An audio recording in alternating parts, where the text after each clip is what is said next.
肉遇到粉丝了，一只虾一口就解决了啊！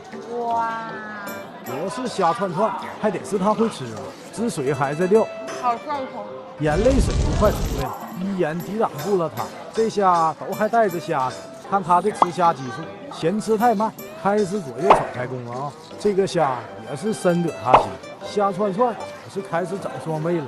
他们家的虾个头又大，味道也是一绝，属于是这香味俱全了。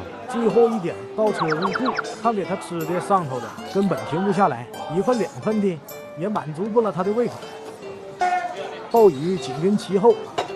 粉丝送的啊！谢谢谢谢，那我送你一份鲍鱼。万物皆可穿啊，小宝吃啥都得是大份大份的。哎呦，这樱桃小嘴一口就给小半碗鲍鱼干没了啊！这啥表情？看样子是被辣到了。